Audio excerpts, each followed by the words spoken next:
Salam dəyərli izləyicilər, hər birinizi salamlayıram. Bildiyimiz kimi blok imtahanı yaxınlaşır. May ayının sonunda blok imtahanı olacaq 11-ci siniflər üçün. 10 ədəd, təbii ki, birinci, ikinci qruplar imtahan versə də, biz yenə də isbat sualları ilə məşğul olmalıyıq. Situasiya suallarını, belə deyək də, situasiya suallarına öyrəşmişik. Buraxılışın ətraflılarını nəzərdə tuturam. Aşağı-yuxarı situasiya tipli suallardır. Sadəcə mətn var, ona uyğun 3 sualdır. Onunla bağlı da paylaşımlarımız olacaq. Amma bugün xüsusilə də uşaqların çətinlik çəkdiyi isbat suallarından 10 ədəd yeni isbat sual izah edəcəm. Təbii ki, bəzilərini görmüş ola bilərsiniz, bəzilərini görməmisiniz. Ona görə də baxın bu sualların PDF-ni öz Telegram kanalımda paylaşmışam, WhatsApp qruplarımızda da paylaşmışam. Əgər ki, görməmisinizsə və yaxud da yoxsunuzsa qruplarda, buralarda bir yerdə nömrə olacaq, ya da oralarda bir yerdə olacaq, yazarsınız və yaxud da kanalda axtarıb tapa bilərsiniz, olacaq hər yerdə. Qoşularsınız, Telegram kanalında bu və bundan öncəki bütün sınavlar var, əldə edə bilərsiniz. İndi isə keçək sualların izahına. Deməli, birinci deyir ki, üçbucağın ixtiyari daxili nöqtəsindən tərəflərə qədər olan məsafələrin cəmi yalnız üçbucaq bərabər tərəfli olduğu sabitliqdə, bu təbii ki, doğrudur. Tərəfi A olan bərabər tərəfli üçbucağın üçbucaq üçün bu cəmi hündürlüyə bərabər olduğunu göstərir. Yəni sənə deyir ki, ixtiyari dənə üçbucaq götür, bərabər tərəfli üçbucağı götür, ixtiyari nöqtə götür. Həmin nöqtədən tərəflərə qədər məsafələrin hündürlüyünə bərabər olduğunu göstərir. Biz də göstərək. Normalda bir dənə üçbucaq çəkək, bərabər tərəfli hesab eləyək. Və nöqtəni ixtiyari yerdən götürək. Məsələn, buradan götürək. Məsələn, mən buradan tərəflərə qədər məsafə çəksəm, buna deyərəm H1.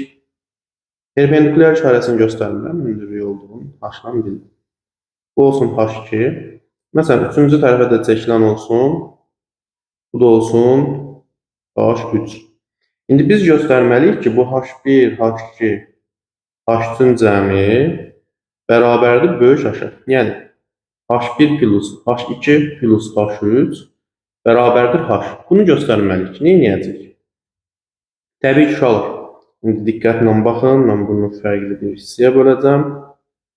Baxın, bu nöqtədən təpə nöqtələrini birləşdirib üçbucaqlar yaradıram. Və bilirik ki, üçbucağın tərəfləri A-dır. Çünki bərabər tərəflidir. Baxın, bu solda qalan üçbucağın sahəsini tapmaq üçün nə edərəm? A-nı vuraram. S1 deyək də ona. A vurulsun H1 böl 2. Bu üçbucağın sahəsini tapmaq üçün nə edərəm?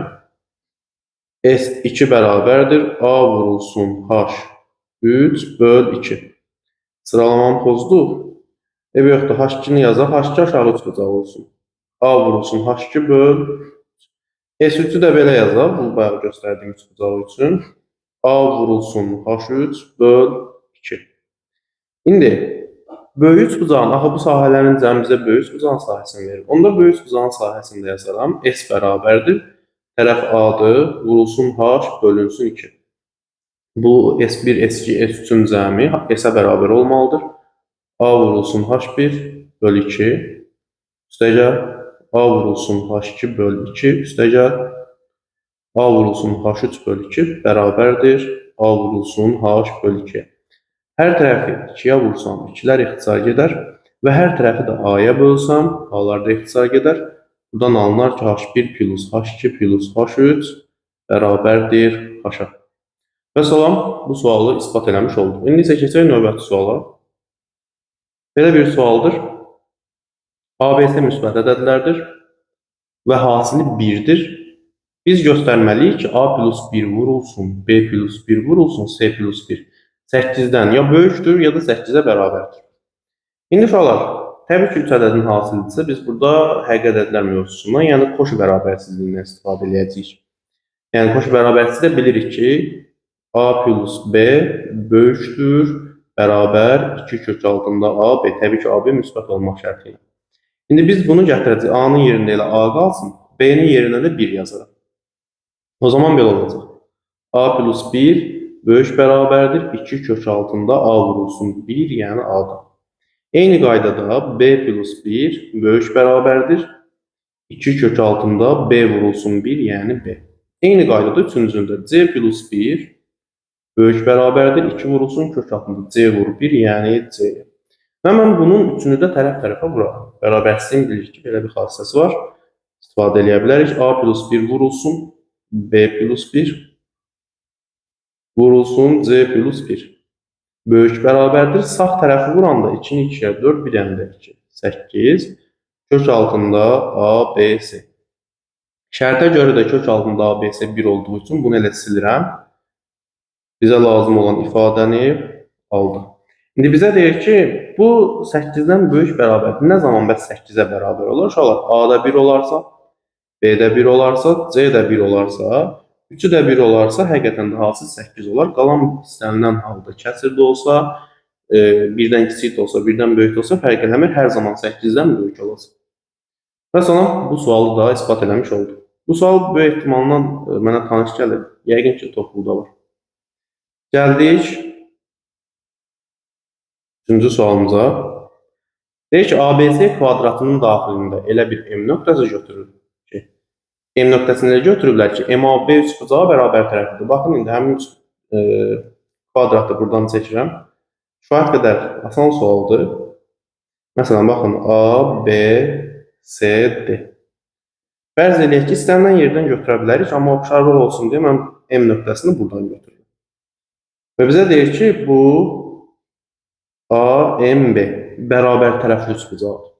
Bərabər tərəfli üçbucaqdır. Biz göstərməliyik ki, MCD üçbucağı, yəni baxın bu qırmızı rənglə göstərdiyim üçbucaq bərabər yanlıdır. Göstərək. İndi rəngi dəyişim ki, qarışmasın. Bu üçbucaq bərabər tərəfli olduğu üçün, baxın buradakı üçbucaq. Bunun hər biri 60, 60 və 60 olur. Bu bucaqda 90 dərəcə olduğu üçün bura 30 qalır, burada 30 qalır.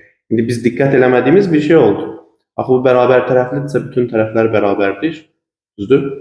Və bütün tərəflər bərabərdirsə, axı bu kvadratın bu tərəfi ilə bu tərəfi eynidir, onda bu da bərabərdir. Onda belə çıxır ki, bu üçbucaq bərabər yanlıdır. Onda 180-dən 30 çıxaram, qalar 152-yə bölərəm. Burada olar 75, burada olar 75. Eyni məntiq bu tərəf üçün də keçərlidir. Burada bərabər olar. O zaman burada 75 olacaq, burada 75 olacaq. İndi bu bucaq 90 dərəcə olduğu üçün 75 çıxsam bura qalar 15, bura qalar 15. Və fikir verin bu üçbucağa, sarı rənglə fərqləndirdiyim üçbucağa, oturacağa bitişik bucaqlar hər ikisi nədir? 15-15. İki bucaq bərabərdirsə, belə çıxır ki, bu üçbucaq da bərabər yanlıdır. Yəni, qısası MC bərabərdir, MD-yə ispat eləmiş oldum. İndi, gedək növbəti suala. Deyir ki, ixtiyar dördbucağının tərəflərin orta nöqtələrini ardıcıl birləşdirdikdə alınan fiqurun paralelogram olduğunu ispat edin. Bu, əslində qayda olaraq çox verilən bir qaydadır. Məsələn, dərs izahlarında da deyilir. Böyük ehtimal ki, müəllimlərimizin əksəriyyəti, yəni müəllimlərimizin əksəriyyəti də bunu sizə deyib. Amma biz yenə də baxaq. İxtiyar dördbucaqlı olduğu üçün ixtiyarı çəkirəm mən də.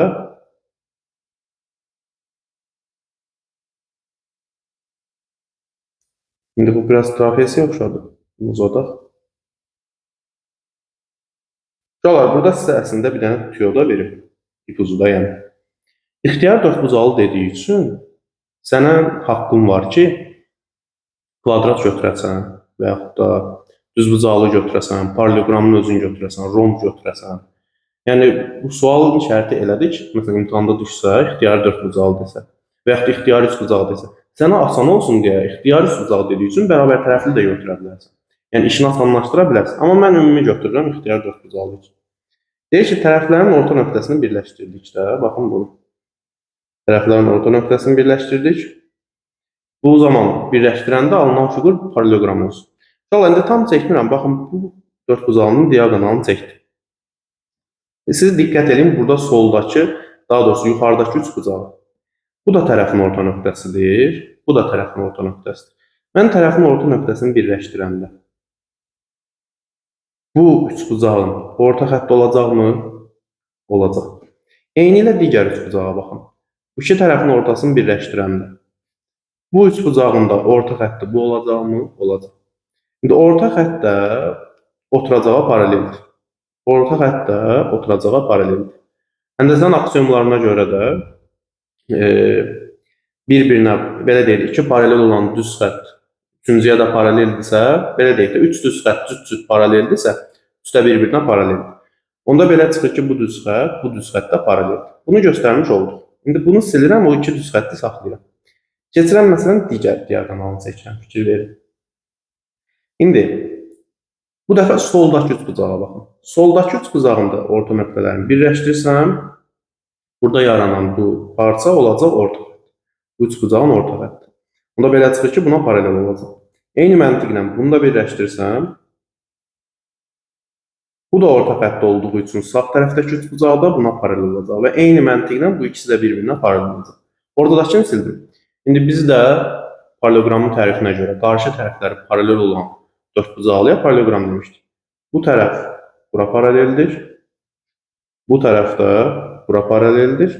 Onda belə çıxır ki, biz də ixtiyari dördbucaqlı seçdiyimiz üçün bütün dördbucaqlılarda bu prosesi yerinə yetirsək, hər zaman paralelogram yaranacaq. Bu da ispat eləmiş olduq. İndi isə keçək növbəti ispat sualımıza.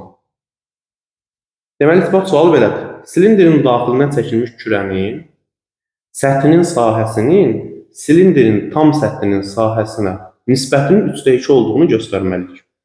Əvvəlcə bir dənə silindr çəkək. Çəkə bilsək, səliqəli. Çəkərik, niyə çəkmirik? İndi uşaqlar, bu şəkili səliqəli çəkmək bir dəqiqə vaxtımız alacaq. Ona görə səbirlə dinləyin. Hətta videonu 2x-ə da ata bilərsiniz bu hissədə. Mən sizin üçün şəkili səliqəli eləməyə çalışacağam. Videonun bu hissəsini kəsə bilərəm, amma kəsməyəcəm ki, siz də görün. Bəlkə tətbiq eləyə bildiniz. Deməli, bu olsun bizim kürəmiz. Bunu silindrin daxilinə yerləşdirdik. Hələ ki tam yerləşdirməmişəm, ona görə azca səbirli olun. Bu olsun bizim silindrimiz. İndi kürəni biraz böyüdəcəm. Yan tərəflərə toxunsun.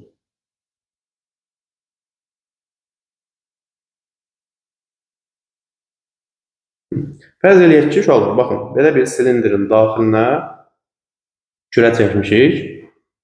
İndi, bu o deməkdir ki, indi bu tam olaraq kürəyə oxşamır, ellipsə oxşayır, amma siz fərz edin ki, kürədir.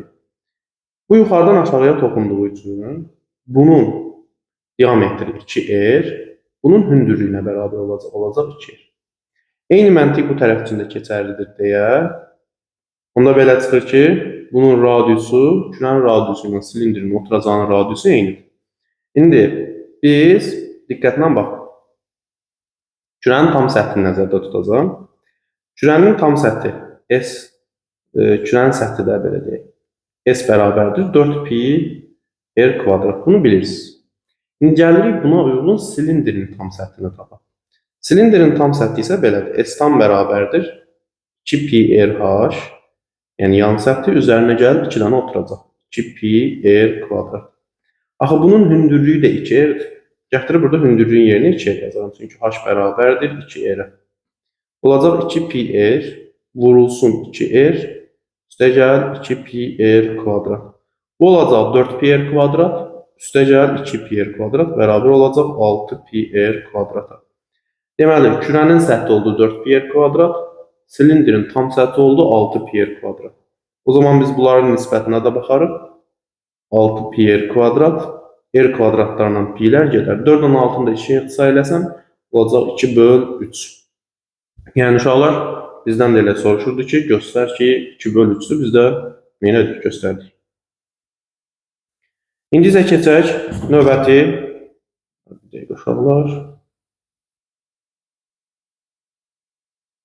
Bir dəqiqə.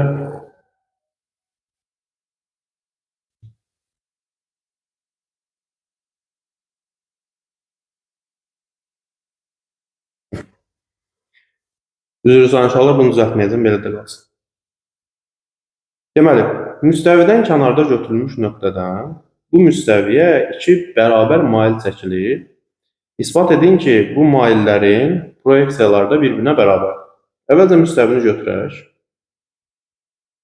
Müstəvi çəkək səliqəli. Müstəvi xaricindən də bir nöqtə götürülür və 2 dənə bərabər mail çəkilir. Uşaqlar, ispat suallarında xüsusilə verilən şərtləri dəqiq yerinə yetirir. Maillər bərabərdirsə, buna da bir A deyirəm, buna da bir A deyirəm ki, yəni maillər bərabər. Və buradan da bir hündürlük çəkirəm ki, proyeksiya olduğunu rahat görə bilim. İndi maillər bərabərdirsə, onların müstəvi ilə yaratdığı buzaqlar da bərabərdir. O zaman mən bu hündürlükdə hər ikisində H-dır. Hətta H yazaq bəli. İndi mən bura deyərəm 1 alfa, burada deyərəm 1 alfa. İndi bucaqlar bərabər olduğu üçün proyeksiyaların birinin proyeksiyasına M deyərəm, digərinin proyeksiyasına N deyərəm. Bir neçə üsuldan göstərə bilərsiniz. Pifagorla göstərə bilərsiniz və s. Mən trigonometriyadan istifadə edəcəm. Məsələn, bu bucağın tangesini tapsam. Tanges alfa nəyə bərabər olacaq? Qarşı katet böl bitişik. Qarşı katet H-dır, bitişik də M-dir. Digər proyeksiya üçün tanges alfanı tapmağa çalışsam, qarşı katet H bölünsün bitişik N olacaq. İndi biz göstərməliyik ki, M ilə N bir-birinə bərabərdir. Tanges ikisində də alfa olduğu üçün bir-birinə bərabərdir. H bölü M bərabərdir. H bölü N olacaq. Buradan H-lar gedəcək. Alınacaq ki, M bərabər olur N-ə. Bizə göstər deyirdi, biz də göstərdik. Gəldik bura, belə bir maraqlı sualımız var. Bu digərlərindən bir tık çətindir, çox yox, düzdür. Deyir, əgər 2 üstü A bərabərdir 3 üstü B, bərabərdir 6 üstü C olarsa, 1 böl C, 1 böl A və 1 böl B-ni belə deyək, 1 böl C bərabərdir 1 böl A plus 1 böl B olduğunu göstərməliyik. Bunun bir neçə yolu var, bir neçə loqaritmada üslü funksiyası, təbii ki, loqaritmadan istifadə eləmək olar, amma mən daha sadə yazacağam. Belə bir əvəzləm eləyəcəm. Baxın, 2 üstü A-nı, bunlar üçü də bir-birinə bərabərdir deyə, bərabər eləyərəm hər hansısa bir M ədədini.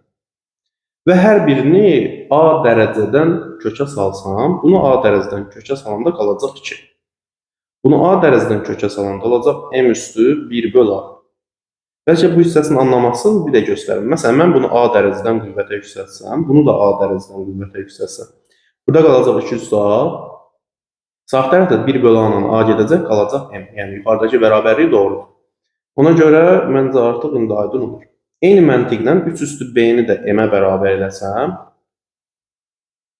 buradan 3 bərabər olacaq, M üstündə 1 böl B. Eyni məntiqlə 6 da bərabər olacaq. Deməli, M üstündə 1 böl C. İndi bilirik ki, 2 vurur 3, 6-da. Onda bərabərlik yazaq da. 2 vurur 3, 6-dırsa, onda deyərəm ki, bu ikisinin hasili də buna bərabər. Yazaraq, M üstündə 1 böl A vurulsun M üstündə 1 böl B bərabərdir M üstündə 1 böl C-yə. Bu belə. Əsaslar eyni olanda qüvvətlər toplanır. Onda yazaraq M-in üstündə 1 böl A üstə gəl 1 böl B bərabərdir M-in üstündə 1 böl C-yə. Və əsaslar eynidirsə, qüvvətlər də bərabərdir. 1 böl A üstə gəl 1 böl B bərabər olar 1 böl C-yə. Bizdən də istədiyi buydu. Biz də göstərmiş olduq. Məncə, kifayət qədər qəşəng sualdır. Gəldik bura. X plus 1 böl X bərabərdir 2 dənə kosinus alfaya. X kvadrat plus 1 plus X kvadrat bərabərdir 2 dənə kosinus 2 alfa olduğunu göstərməliyik. O qədər çətin sual deyil. Nə edəcəyik? Bunun hər tərəfini, baxın, bu hissəsini silmişdik. Nömrələr görünməsin, yox da getdi. Hər tərəfini kvadrata yüksəldərəm. O zaman olacaq birincinin kvadratı, üstə gəl, birincinin ikinci hasilinin 2 misli, o da eləyir 2, üstə gəl, ikincinin kvadratı, bərabər. Sağ tərəfin kvadratı olacaq 4 dənə kosinus kvadrat alfa. İndi, buradan x kvadrat plus 1 bölü x kvadrat bərabər. 2-ni sağa keçirdərəm, 4 dənə kosinus kvadrat alfa çıx 2.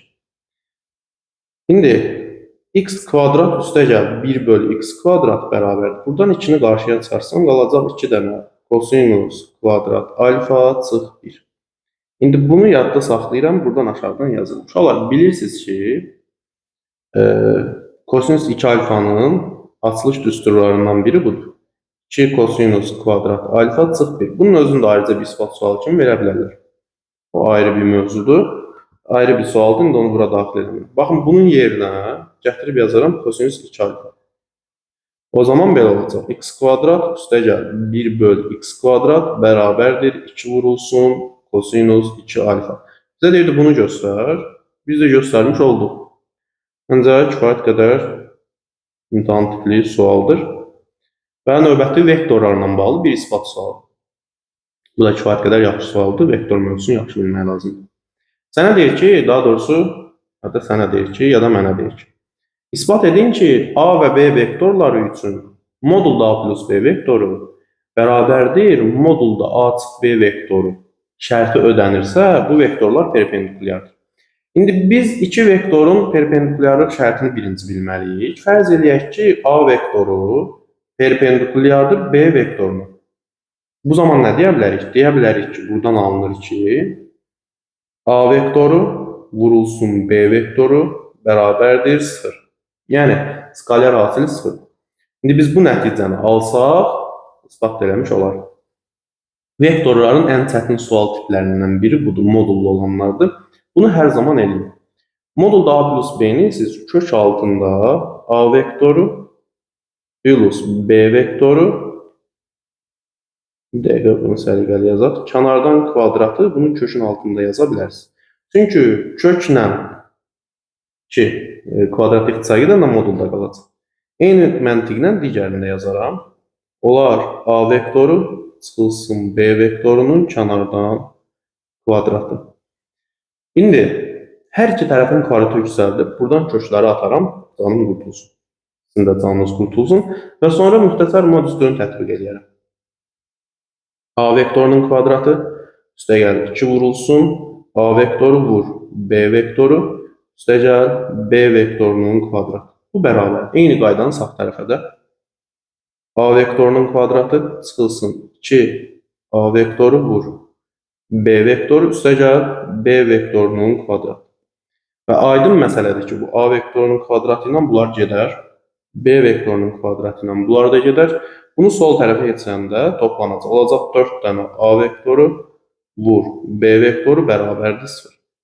Hər tərəfi də 4-ə bölsək, A vektoru vur B vektoru bərabər olacaq 0-a. Əgər bu da 0-dırsa, o deməkdir ki, buradan alınır ki, A vektoru perpendikulyardır B vektoruna. Və salam, ispat eləmiş olduq. Başqa sual? Bu sonuncu sualımızdır. Deməli, AB diametrli yarımçevrə üzərində M nöqtəsi götürülür. Biz yarımçevrəni səliqəli çəkə bilməyəcəyim üçün tam çevrə çəkərəm, amma bunu ortadan bölüb yarımçevrə kimi istifadə edərəm. Ancaq heç bir problemi yoxdur. Bu AB diametrli yarımçevrə üzərində M nöqtəsi qeyd olunur. Fərz edək ki, M-i qeyd edirəm burada. Bizə deyir ki, M nöqtəsindən diametrə M-in perpendikulyarı endirilir. Bura bir M-in perpendikulyarı endirilir. MN, yəni perpendikulyar. İndi biz göstərməliyik ki, M-in kvadratı bərabərdir AN vurulsun MB-yə. Göstərək, məncə rahat göstərəcəyik. Deməli, əvvəlcə MA-nı birləşdirərəm və MB-ni birləşdirərəm. Bilirik ki, diametrə söykənən bucaq 90 dərəcədir. Bura oldu 90 dərəcə. Burada oxşarlıqdan istifadə edəcəyik. A bucağına bir alfa yazaram, B bucağına bir beta yazaram. Alfa ilə betanın cəmi 90 dərəcə olduğu üçün, o zaman burada beta olar, çünki bu ikisinin də cəmi 90-dır. Eyni məntiqlə də bura alfa olar. Bax, bu iki dənə düz bucaqlı üst bucağın oxşarlığına baxaq. Sağ tərəfdən yazarım. Məsələn, alfanın qarşısındakı MN-in, burada alfanın qarşısındakı NB-yə nisbət bərabərdir. Betanın qarşısındakı AN-in, burada betanın qarşısındakı MN-ə nisbətdir. İndi bu iki nisbət bərabərdirsə, tənasübün xassəsindən istifadə edərək çarpaz vuralım. Olacaq MN-in kvadratı bərabərdir AN vurulsun NB. Elə bu da uşaqlar bizə lazım olan qaydadır da. Elə deyil? Elədir. Və salam bunu da isbat eləmiş olduq. Deməli uşaqlar, bütün 10 dənə sualın onu da bitdi. Ümid edirəm ki, izahları bəyəndiniz, aydın oldu sizə. PDF əldə etmək üçün təbii ki, Telegram kanalımıza, WhatsApp qruplarımıza qoşula bilərsiniz. Həmçinin həftənin 2-ci və 3-cü günündən, təbii ki, 11-lərə aid deyil bu, 8, 9, 10 siniflərə aiddir. Yay dərslərimiz başlayır. Növbəti ilə yaxşı əjdaha kimi başlamaq istəyən uşaqlar üçün uyğundur. Bu tipli isbat suallarında daha çox istəyirsinizsə, rəy bölməsində də qeyd edin istədiyinizi və çox şagirdin qarşısına çıxmaq üçün kanala abunə olub dostlarınızla paylaşın. Bu qədər uşaqlar, sağ olun, hər birinizə uğurlar.